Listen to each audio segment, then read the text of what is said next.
Good afternoon po sa ating lahat. Ang inyong lingkod, Momshi Mailyn Vlogs. Dahil wala pong pasok ang aking anak ngayon, maglalaro po kami ng den. Playing in a den, mga Momshi, mga Popshi. Kasama ko po si Bobo 614, my little.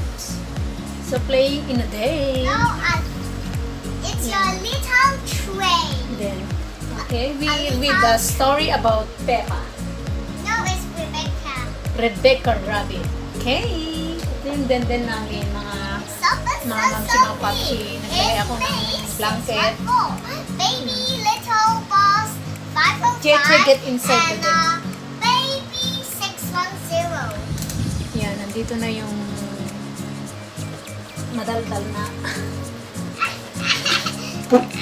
Your hips. Okay. Okay. It's not Peppa's a first sleepover in the den. Wait. It's Rebecca's first sleepover. Okay. Peppa's first Rebecca first sleepover No, in the the den. first. Rebecca first sleepover. No, the Mga first. karakter lang. Peppa is going to her very first sleepover at Zebra's house. Welcome to my sleepover, Zoo says. I'll pick you up in the morning, Mommy Pig says to Peppa with a kiss. Rebecca Rabbit, Sushi Sheep, and Emily Elephant are already here. I've got my teddy, Peppa says. Zoo has her monkey. Rebecca has her parrot. And Sushi has her own owl. And Emily has her frog. So don't stay up too late, girls. And don't be too loud. Daddy Zebra has to get up early to deliver the post. Mommy Zebra says as she turns out the light. So, Zoo's baby twin sisters Zuzu and Zaza want to join the sleepover too. The sleepovers are only for big girls, Zoo says. So the twin begins to cry. They are so sweet and little, Peppa says. Can they stay? Rebecca asks. Okay, Zoo says to the twins. But you must not fall asleep. Then, after that, what should we do first? Susie asks. I'm having piano lesson. Listen, Zoo starts to pound on the keys. Twinkle, twinkle, little star. After that, Mommy Zebra has woken up. Shh! You must be quiet so Daddy Zebra can sleep. Now into your sleeping bags, please. Snore, what do we do now? Peppa asks. At sleepovers, there's always a midnight feast, Susie. It's when we eat things, Susie says, in a husband. Easy. What did I say? Rebecca. You're Rebecca today? Susie says as she leads the girls to the kitchen. They each grab some delicious foods. Perfect for a midnight feast. The floorboard creaks. Oh no! Mommy Zebra has woken up. You'll wake Daddy Zebra now. Who knows a bedtime story? The girls take turns. Once upon a time, there was a little fairy Susie begins. And she lived in the forest. Peppa continues and they finally met a big monster who went roar! Emily says with a big elephant trumpet noise. Can you do it? Can you do this elephant trumpet noise? Oh dear, the noise has woken Daddy Zebra. Sorry, Daddy, Zoo says. There was a story about a fairy and a scary monster. And we want to know what happened next, Peppa says. Very well, Daddy Zebra sighs. The monster lifted up his great big hairy paws and walked alone on his great big hairy feet and sang, Twinkle, twinkle, little star, how I wonder what you are up above the world.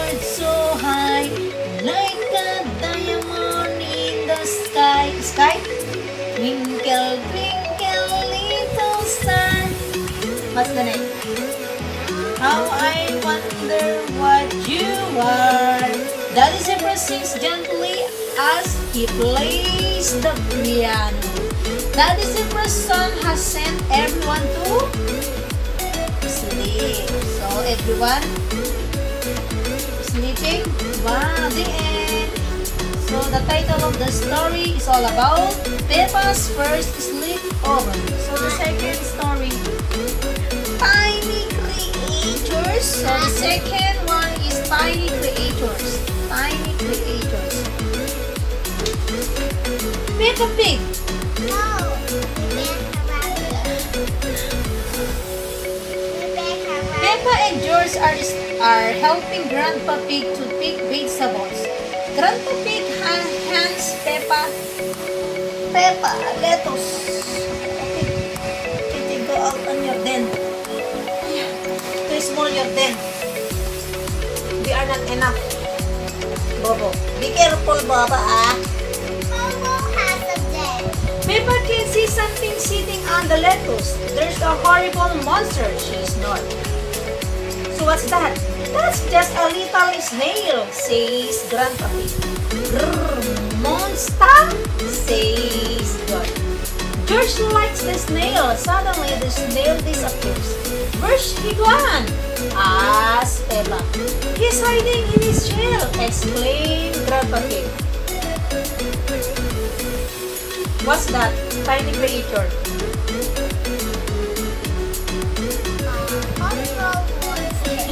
Grandpa George and I want to be snails, says Peppa. Oh no, Peppa.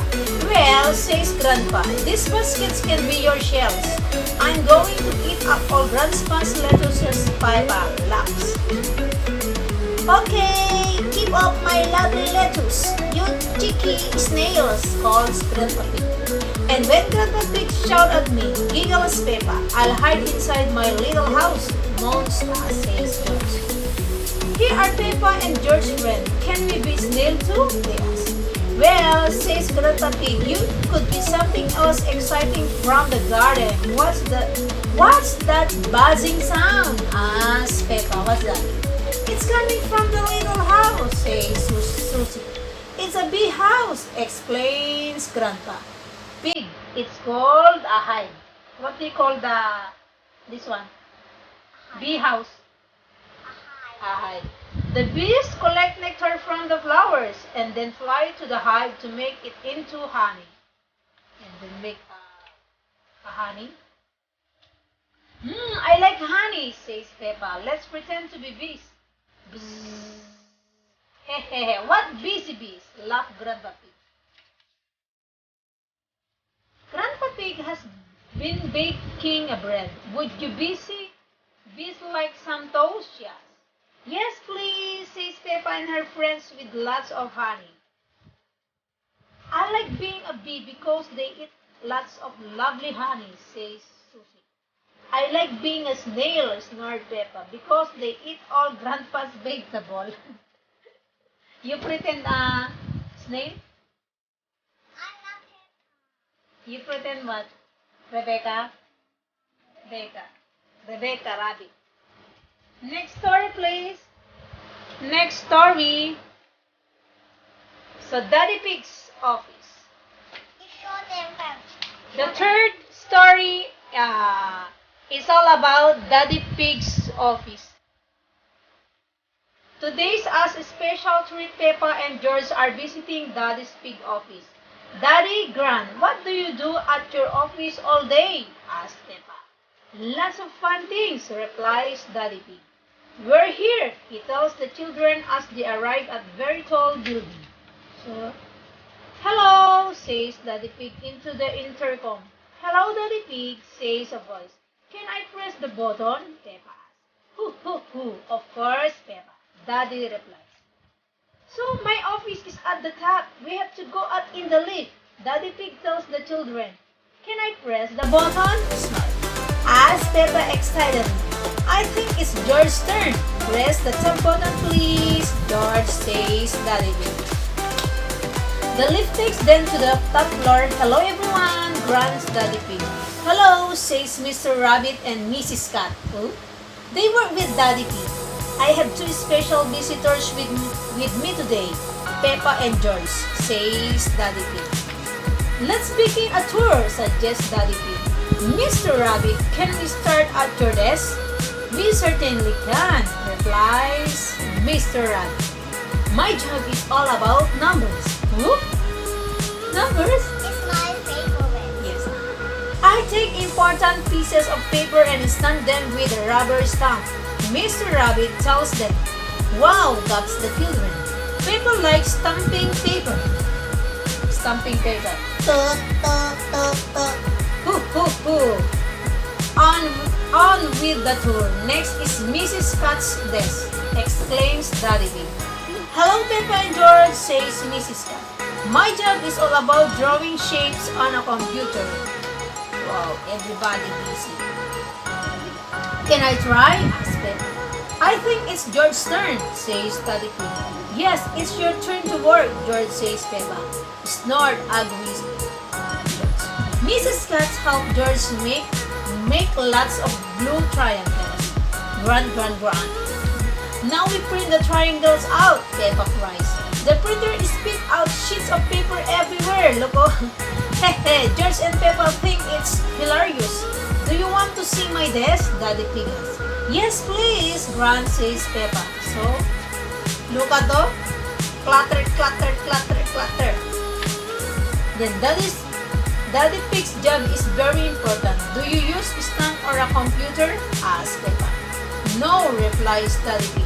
I use colored pens. Peppa and George love coloring pens. George is drawing a dinosaur. George always draws dinosaurs, says Peppa bored. Dinosaur, grrr, says George. Ding ding, the office clock has just chime. My goodness, 5 o'clock already, says Daddy Pig. It is time for Peppa, George, and Daddy to go home.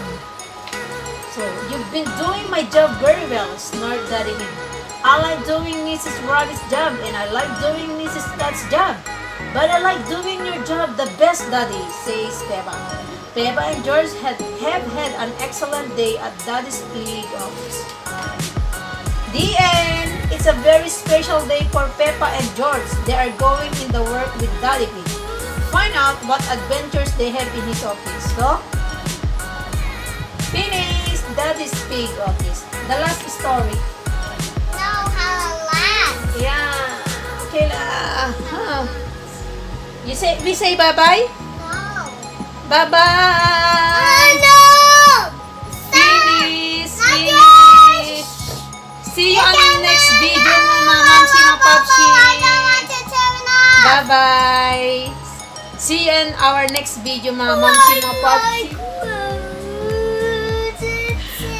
God bless us all, mga mamsi, mga popsi. See you on my next video. Bye-bye!